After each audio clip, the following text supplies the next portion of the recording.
پاکستان اور دنیا بھر میں لاکھوں دیکھنے اور سننے والوں کو ارشد شریف کا سلام۔ ناظرین، ایک دفعہ پھر ہم نے ایک مشہور تاریخی جملہ سنا فوج پاکستان کے ترجمان سے، ٹائم از اپ۔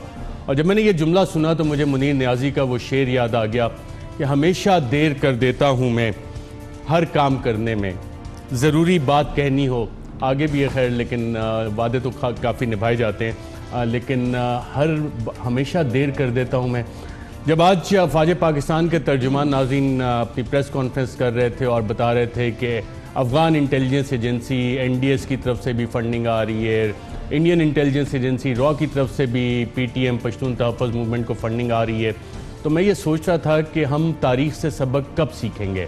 ایک پوری دنیا میں ایک پروٹوکولز بنے ہوتے ہیں کہ جہاں آپ کو فوراً سگنیچر پہلی دفعہ ملتا ہے وہاں پہ آپ کوئی نرمی نہیں دکھاتے، لیکن آج اتنی لمبی چوڑی تفصیل فوج پاکستان کے ترجمان نے ہمارے سامنے رکھی تو میں پھر اسی تاریخ میں چلا گیا کہ جب TTP کی بات ہو رہی تھی تو اس وقت بھی پہلے یہی ہوا کہ جی اپیزمنٹ کی پالیسی، چلو جی بات چیت کرتے ہیں، خوش کرتے ہیں، ان کی ڈیمانڈز مانتے ہیں، اور پھر ہم نے وہ تاریخی مناظر بھی دیکھے کہ نیک محمد کو ہار بھی پہنائے جا رہے تھے، ان کے ویپنز بھی جب کور کمانڈر ملنے گئے تو لے کے رکھ لیے گئے، اور پھر اس کے بعد ایک سفر شروع ہوا جس میں بہت ساری افواج پاکستان کی شہادتیں بھی ہوئیں، پاکستانی سیولینز کی شہادتیں بھی ہوئیں، اور پھر بالآخر آ کے ہم نے وہ ساری چیزیں مانی بھی کہ ہاں جی فورن فنڈنگ بھی آ رہی تھی، TTP کے ویپنز کہاں سے آ رہے تھے، لیکن میڈیا میں جب یہ بات ہو رہی تھی تو اس وقت حکومت پاکستان، ریاست پاکستان کہتی تھی نہیں جی ہم نے تو بات چیت کرنی ہے۔ پشتون تحفظ موومنٹ کی بھی اگر ایولیوشن دیکھیں ناظرین تو اس میں بھی یہی سلسلہ ہمیں دیکھنے میں ملا کہ جناب اپیزمنٹ کرنی ہے، بات چیت کرنی ہے، یہاں تک کہ پاکستان تحریک انصاف کو کہا گیا کہ جناب کیونکہ ہم نے ان قومی دھارے میں لے کے آنا ہے تو اپنی سیٹ بھی دے دیں، سپورٹ کریں، PTM کو سیٹیں بھی جیتنے دیں، تو وہاں پہ سیٹ ایڈجسٹمنٹ کا بھی ایک سلسلہ کیا گیا جس کے نتیجے میں PTM کو پارلیمنٹ میں بھی ریپریزنٹیشن ملی اور ہم کافی حد تک جا کے اکوموڈیٹ کرتے ہیں۔ اس کی بہت ساری تفصیلات ہیں، ان تفصیلات میں تو میں نہیں جاؤں گا، فی الحال پھر کسی دن اس پہ تفصیلاً بات کریں گے کہ میں ہمیشہ دیر کیوں کر دیتا ہوں۔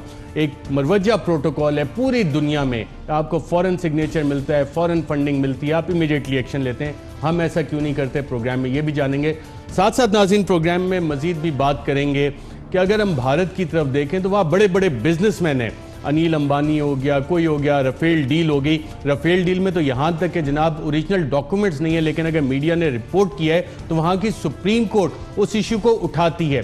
وہ یہ نہیں دیکھتے کہ جناب بہت بڑا بزنس مین ہے تو ہمیں منسٹرز کی سٹیٹمنٹ سننے کو ملے، اوہو جی یہاں پہ مارکیٹ بیٹھ جائے گی، خراب ہو جائیں گے، بزنس مین کو فیسیلیٹیٹ کرنا ہے، نیب کے ناخن تراش دیں گے، نیب لوگوں کو ہراساں کر رہی ہے، نیب کام نہیں کرنے دے رہی۔ وہاں پہ آپ کا اکاؤنٹیبلٹی کا جو پروسیس ہے، احتساب کا جو عمل ہے، وہ جمہوریتوں میں رکتا نہیں ہے، اور اگر آپ برطانیہ کی مثال لے لیں، امریکہ کی مثال لے لیں تو وہاں بھی ایسا نہیں ہوتا، چاہے کوئی جتنا بڑا بزنس مین کیوں نہ ہو، قانون حرکت میں آتا ہے۔ لیکن پاکستان میں کیونکہ وائٹ کالر کرائمز کی ایک تاریخ ہے، اور وائٹ کالر کرائمز میں آج میں آپ کو جو چیز بتاؤں گا کہ 2002 میں جن لوگوں کے نام آ رہے تھے انویسٹیگیشنز میں، وائٹ کالر کرائم میں، آج 2018 میں بھی ہم وہی ری انوینٹنگ دا ویل کر رہے ہیں۔ اگر اس وقت جنرل مشرف نے NRO نہ دیا ہوتا اور نیب کے اس وقت کے ایک جس کو کانشنس والے DG کہتے ہیں، انہوں نے استعفیٰ اسی وجہ سے دیا کہ جناب اگر احتساب کرنا ہے تو ایکراس دا بورڈ ہوگا، میں یہ پک اینڈ چوز نہیں کروں گا، اسے میں پولیٹیکل آرم ٹویسٹنگ کا ٹول بننے نہیں دوں گا، اور استعفیٰ دے کے گھر چلے گئے۔ اس وقت کے پروسیکیوٹر جنرل نیب انہوں نے بھی استعفیٰ دیا اور گھر چلے گئے کہ جناب اس کام کے لیے استعمال نہیں ہونے دوں گا۔ تو کیا آج بھی وہی ہم 16 سال 17 سال پہلے اسی جگہ پہ کھڑے ہیں؟ اور کون سا اسپیسیفک کیس ہے اس کی تفصیلات پروگرام میں آگے چل کے بتاؤں گا۔ ہمارے ساتھ آج ناظرین پروگرام میں موجود ہیں دفاعی اہلکار میجر جنرل اعجاز اعوان صاحب، بہت شکریہ آپ کا پروگرام میں شرکت کرنے کا۔ آج فوج پاکستان کے ترجمان نے بہت اچھی پریس کانفرنس کی اور آج لگ رہا تھا تھوڑے غصے میں بھی، آپ کو بھی ایسا محسوس ہوا؟ He was showing concern کیونکہ انہوں نے جن چیزوں کا ذکر کیا اس میں سب سے عام تھی کہ ان کے پاس بڑی ریلائبل ایویڈنس آ چکی ہے NDS کی اینڈ را کی involvement in internal affairs of Pakistan, اور پہلی دفعہ آئی ہے ویسے نہیں آتی رہتی ہے، ہم نے کوئی UN سیکیورٹی کاؤنسل میں کوئی ڈوزی بنا کے بھیجا کوئی اس کو ٹیک اپ کیا؟ یورپین پارلیمنٹ میں ہم نے بھیجا، انٹرنیشنل موبلائزیشن کی ہم نے آج تک؟ آئی تھنک اس سے پہلے ایک دفعہ ڈوسیز دیے گئے تھے یونائٹڈ نیشن، وہ سیکرٹری جنرل کو دیے گئے تھے کہ وہ اپنی الماری میں رکھ لیں، اور وہ آج تک الماری میں بند ہیں۔ میرا نہیں خیال ملیہ لودھی صاحبہ جو ہماری یو این میں ایمبیسڈر ہیں، انہوں نے یو این سیکیورٹی کاؤنسل میں اسے پش کیا۔ میرے خیال میں اس کو پش کرنے کی ضرورت ہے اگر پہلے نہیں کیا تو، کیونکہ اب ان کے پاس ایسی اور بھی بہت ساری چیزوں کی ضرورت ہے جنرل صاحب، لیکن آپ نے کہا کہ کنسرن شو کیا افواج پاکستان کے ترجمان نے ناظرین، اور جو کنسرن تھا کافی سیریس قسم کا کنسرن ہے جو افواج پاکستان کے ترجمان جنرل آصف غفور نے آج قوم کو آگاہ کیا، اور کیا سوالات اٹھائے آئیے دیکھتے ہیں۔ 22 مارچ 2018 کو این ڈی ایس نے ان کو احتجاج جاری رکھنے کے لیے کتنے پیسے دیے، کہاں دیے اور وہ کہاں ہیں؟ اسلام آباد میں دھرنے کے لیے جو سب سے پہلا ان کا دھرنا تھا، اس کے لیے راہ نے ان کو کتنے پیسے دیے، کس طریقے سے پہنچے اور کہاں انہوں نے استعمال کیے؟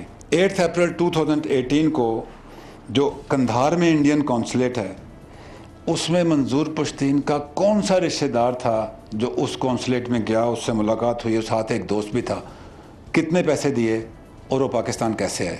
8 مئی 2018 کو جو جلال آباد کا انڈین کونسلیٹ ہے، اس نے طورخم پہ جو پروٹیسٹ ریلی تھی اس کے لیے کتنے پیسے دیے اور کہاں ہیں وہ پیسے اور کس طریقے سے آئے؟ محمد اسماعیل بون زوندون ٹی وی کا پی ٹی ایم سے کیا تعلق ہے یہ بھی بتائیں۔ مئی 2018 میں انڈین ڈپلومیٹس نے کتنے ڈالر دیے، کس لیے دیے اور کیسے آپ تک پہنچے؟ حوالہ ہنڈی کے ذریعے افغانستان اور دبئی سے کتنا پیسہ آ رہا ہے یہ بتائیں ذرا۔ حاجی میر افغان صافی کابل میں اور نصیب زادران دبئی میں، ان دونوں کا آپ لوگوں کے ساتھ کیا تعلق ہے؟ کیا وہ آپ کو سپورٹ کرتے ہیں؟ کیسے کرتے ہیں؟ 31 مارچ 2019 کو ارمان لونی کے چہلم اور پشاور کے جلسے کے لیے این ڈی ایس نے آپ کو کتنے پیسے دیے، کیسے آپ کے پاس پہنچے اور کیسے آپ نے استعمال کیے؟ یہ لر اور بر سے کیا تعلق ہے ان کا؟ بات تو 3 ڈیمانڈز کی ہو رہی تھی نا، مائنز کی، مسنگ پرسنز کی اور چیک پوسٹوں کی، لر اور بر کا نعرہ کیسے لگتا ہے؟ مشعل خان ٹکر کینیڈا سے کابل کیوں آیا ہے؟ اور پی ٹی ایم سے اور بلوچ جو علیحدگی پسند ہے ان کے ساتھ ان کا کیا کنیکشن ہے؟ اس بات کا بھی جواب دیں۔ جی ناظرین، اسپیسیفک تاریخوں کے ساتھ افواج پاکستان کے ترجمان نے قوم کے سامنے چند سوالات رکھ دیے ہیں جس کا جواب پشتون تحفظ موومنٹ نے دینا ہے، لیکن جو سوالات ہیں اس کے اندر خود جوابات بھی موجود ہیں، اس کے اندر وہ سگنیچر موجود ہے، وہ ایویڈنس موجود ہے جو افواج پاکستان کے پاس موجود ہے کہ کس طرح سے یہ فورن فنڈنگ آ رہی تھی۔ جنرل صاحب میں دیکھ رہا تھا آئین پاکستان، اور ناظرین آئین پاکستان کا اگر آپ آرٹیکل 5 اٹھا کے دیکھیں تو وہ کہتا ہے کہ ہر شہری کی یہ بنیادی ذمہ داری ہے، ڈیوٹی ہے کہ وہ پاکستان کا مخلص شہری رہے، لائلٹی پاکستان کے ساتھ سب سے بنیادی چیز، اور اس کے بعد فنڈامنٹل رائٹ شروع ہوتے ہیں۔ ریاست پاکستان کے ساتھ آپ کی لائلٹی آرٹیکل 5 میں منشنڈ ہے۔ اگر را کی فنڈنگ آ رہی ہے، این ڈی ایس کی فنڈنگ آ رہی ہے، تو کیا پھر آپ کے جو فنڈامنٹل رائٹس ہیں وہ آپ کے اوپر اپلیکیبل ہوں گے، اور اس پہ قانون کب حرکت میں آئے گا؟ افواج پاکستان کے ترجمان نے آج کہا کہ جناب ٹائم از اپ۔ میرے خیال پریس کانفرنس کو بھی اب سے تقریباً 5-6 گھنٹے ہو گئے ہیں جنرل صاحب، تو کون سا قانون اس میں حرکت میں آئے گا، کون سا قانون اپلیکیبل ہوگا؟ میرے پاس یہ پاکستان ملٹری لاز ہیں، میں اس کو بھی دیکھ رہا تھا سارے، آپ بھی دیکھ کے اگر مجھے بتا سکتے ہیں کہ کون سا قانون لگ سکتا ہے اس پہ؟ دیکھیں پہلی بات تو یہ ہے کہ دیکھنا یہ ہے کہ ایویڈنس کیا ہے۔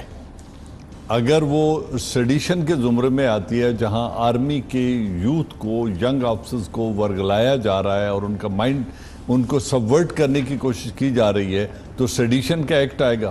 اگر collaboration with hostile intelligence agencies جس میں این ڈی ایس اور را کی بات ہے، اگر وہ آئے گا تو پھر آفیشل سیکریٹ ایکٹ کے تحت اینٹی اسٹیٹ ایکٹیویٹیز میں پروبیبلی آرٹیکل 2 ہے، I am not very sure کہ اس آرٹیکل کے تحت بھی ٹرائل ہو سکتا ہے کہ ہوسٹائل انٹیلیجنس ایجنسیز کے لیے اعلیٰ کار بن کے اپنے ملک کے اندر دہشت گردی کرنا، اس کے اوپر بھی قوانین موجود ہیں، دہشت گردی ایکٹ کے تحت بھی اور Pakistan manual of military law کے اندر بھی، تو یہ قوانین ان پہ لاگو ہو سکتے ہیں۔ سیڈیشن بھی ہو سکتا ہے، اینٹی اسٹیٹ ایکٹیویٹیز کا بھی ہو سکتا ہے، بٹ ڈیپینڈز ایگزیکٹلی، کیونکہ انہوں نے آج بات تو لنک کی لیکن ایگزیکٹ کیا ایویڈنس اویلیبل ہے، کس طرح کے کنیکشن ہے، وہ کتنی کانکریٹ ہے، will it stand the trial in the court? اگر وہ ایسی ایویڈنس ہے تو پھر ان دونوں چارجز کے تحت ان کا ٹرائل ہو سکتا ہے. تو یہ ٹرائل کیسے ہوگا؟ اس کے لیے کوئی مقدمہ کرنا پڑے گا, کوئی ایف آئی آر ہوگی؟ یہ پروسیس جو قانون کا پروسیس ہے وہ حرکت میں کیسے آئے گا, کب تک آئے گا؟ کیونکہ جب افواج پاکستان کے ترجمان کہتے ہیں کہ جی ٹائم از اپ, تو میں اگر ملٹری ایکشنز کی تاریخ دیکھوں تو جب افواج پاکستان کے ترجمان نے اس طرح کی پریس کانفرنس کیا تو اس کے گھنٹے بعد 2 گھنٹے بعد خبر آ جاتی تھی کہ جناب فلاں جگہ پہ ایکشن شروع ہو گیا ہے, شمالی وزیرستان, جنوبی وزیرستان, سوات. پوری تاریخ ہے افواج پاکستان کے ترجمان کی اس طرح کی پریس بریفنگز کی. اب 6 گھنٹے ہو گئے تو کل تک ہم امید رکھیں گے کوئی اس حوالے سے ایف آئی آر ہو جائے گی؟ I am not very sure کہ واٹ از دا پلان یا وہ کیا کر رہے ہیں, نہ میں ان کا ریپرزینٹیٹیو ہوں, لیکن میں اتنا ضرور جانتا ہوں کہ یہ جو انہوں نے آج انٹیلیجنس شیئر کی ہے. پہلے ہم ایک بات کر رہے تھے نا کہ ہمیشہ دیر کر دیتا ہوں, nip the evil in the bud field commander کرتا ہے, لیکن انٹیلیجنس کا انفارچونیٹلی کام ایسا ہے کہ وہ اپنی ایویڈنس کو میچیور کرنے کے لیے وہ دیکھتے ہوئے بھی اس کو ڈھیل دیتے ہیں کہ پورا نیٹ ورک انارتھ ہو جائے. اب جب ان کے پاس کینیڈا سے فنڈنگ, این ڈی ایس سے فنڈنگ, کندھار سے فنڈنگ اور ایمریٹ سے فنڈنگ کی ایویڈنس آ چکی ہے, تو میرے خیال میں یہ کیس رائپ ہو چکا ہے فار ٹرائل. اب اس کو وہ کس طرح ملٹری کورٹ میں ٹرائل کے لیے, اگر وہ ختم ہو گئی ہیں تو پھر یہ جو اینٹی ٹیررسٹ کورٹس ہیں اگر ان میں لے کے جانا ہے تو جو سٹیٹ کے پاس ایویڈنس ہے. اچھا, اب اس میں 2 سوال ہیں, کیونکہ افواج پاکستان کے ترجمان نے یہ پریس کانفرنس کی ہے, تو یہ ٹرائل آرمی ایکٹ کے تحت ہوگا یا کہ حکومت پاکستان وزارت داخلہ کے ذریعے اس پہ ایکٹ کر سکتی ہے؟ اگر سیڈیشن کا ہے تو وہ اس کو کانسٹیٹیوشن کا کور موجود ہے اور کسی اور اجازت کی ضرورت نہیں ہے. اگر سیڈیشن کے چارجز پہ ہونا ہے تو Pakistan army can take the action. کیا چیز روکتی ہے؟ I don't know. اب میں تو بتایا نا کہ اب یہ decision is of the chief of army staff یا انٹیلیجنس ایجنسی یا حکومت وقت کا ہے. اگر یہ مل کے فیصلہ کرتے ہیں کہ سول کورٹ میں ٹرائل ہونا ہے یا سیڈیشن کے چارجز پہ, اس لیے میں نے پہلے بات کہی تھی کہ چونکہ میرے پاس انفارمیشن نہیں ہے کہ ایگزیکٹ ایویڈنس کیا ہے اور کیا کیا چارجز ہیں جو ان کے تحت فریم ہو سکتے ہیں. جب تاریخیں بتا رہے ہیں تو آپ کا خود انٹیلیجنس ایویڈنس میں کوئی شک نہیں ہے, تو ایویڈنس موجود ہوگا, کافی ایویڈنس ہوگا. I have no doubts کہ جن کنیکشن کا وہ ذکر کر رہے ہیں, جن تاریخوں کا ذکر کر رہے ہیں, جن آدمیوں کے ساتھ جا کے ملنے کا ذکر کر رہے ہیں, تو they have very reliable evidence to frame the charge. اب وہ چارج کے لیے کیا ایویڈنس ہے اس پہ without seeing it کامنٹ کرنا مشکل ہوگا. جب منیر نیازی صاحب کا شعر میں پھر پڑھوں گا, ہمیشہ دیر کر دیتا ہوں میں, تو اس میں بھی آپ کو لگ رہا ہے دیر ہو رہی ہے, اور ہماری ایک تاریخ ہے کہ ہم دیر کر دیتے ہیں. مثلا ڈان لیکس پہ بھی نیشنل سیکیورٹی کا ایشو تھا, اس میں بھی کافی دیر ہو گئی, کوئی جی آئی ٹیز بنی, کوئی کمیشنز بن گئے, اور اس کے بعد پتہ نہیں لگا کہ کیا معاملات ہوئے, سارے لیگلی کیا معاملات ہوئے, باقی تو کافی ساری چیزیں ہوئیں اس پہ. اب یہ والا ایک معاملہ آیا ہے, یہ پریس کانفرنس ہو گئی ہے, لیکن وزارت داخلہ کی طرف سے کوئی ایکشن ہمیں ابھی تک نہیں پتہ لگا, افواج پاکستان کی طرف سے نہیں پتہ لگا کہ جی آرمی ایکٹ اس پہ انووک ہو رہا ہے, لوگ اپنی جگہ پہ بیٹھے بھی ہیں سارے, تو اتنی ڈھیل کیوں دی جاتی ہے؟ ڈیموکریٹک پروسیس میں جب ایک شخص یا ایک گروپ نکلتا ہے اور وہ مطالبے وہ لے کے آتا ہے جو کسی بھی مہذب معاشرے میں قابل پنشمنٹ نہیں ہوتے یا قابل دست اندازی جو ہے وہ نہیں ہوتے قانون کی. مثلا انہوں نے جس طرح D G I S P R نے بات کی کہ وہ پہلے جب مطالبے لے کے آئے تو مجھے یاد ہے جب ادھر بھی آئے تھے تو ایک انہوں نے فاٹا کے مرجر کی بات کی تھی, آئی ڈیز کے اس ایریا میں ہونے کی بات کی تھی, پھر انہوں نے کہا تھا چیک پوسٹ کی وجہ سے ہمیں انکنوینئنس ہو رہی ہے. اور ان چیک پوسٹوں کا آپ دیکھیں شمالی وزیرستان, جنوبی وزیرستان, ٹانگ, آج کل جس طرح کی وہاں سے خبریں آ رہی ہیں, وہاں پہ ان چیک پوسٹوں کے ختم ہونے کی وجہ سے یہ خدشے کا اظہار کیا جا رہا ہے کہ ملیٹنسی شاید واپس آ رہی ہے. مسنگ پرسنز کی بات کی تھی, تو یہ جو انہوں نے 5 مطالبے سامنے رکھے تھے, پرائم منسٹر جو موجودہ ہیں یہ بھی پہلے ان کی بات کرتے رہے, خود آرمی نے ان کو ویلکم کیا کہ یہ آپ کے کنسرن جینوئن ہیں اینڈ ہم ان کو دور کرنے کی کوشش کریں گے. آج انہوں نے یہی بات کی کہ ہم نے ان آئی ڈیز کے لیے ایک آپریشن لانچ کیا, ان کو ختم کیا, چیک پوسٹ نے ریلیز کی, 100 شہادتیں بھی ہوئیں اور کیجولٹیز ہوئیں. لیکن اس کی جو ایک نیگیٹو سائیڈ وہ یہ بھی ہوئی کہ چیک پوسٹنگ کم کرنے کی وجہ سے ان چیکڈ انٹروژن, اور ابھی جو ہم دیکھ رہے ہیں یہ انسیڈنٹ, کیونکہ جب فورن ہوسٹائل ایجنسیز آپریشن پلان کرتی ہیں تو ہمیشہ یہی ہوتا ہے کہ ہاتھی کے دانت دکھانے کے اور کھانے کے, اور ان لوگوں کو وہ مطالبات دے کے نکالا جاتا ہے جن کو آؤٹ رائٹلی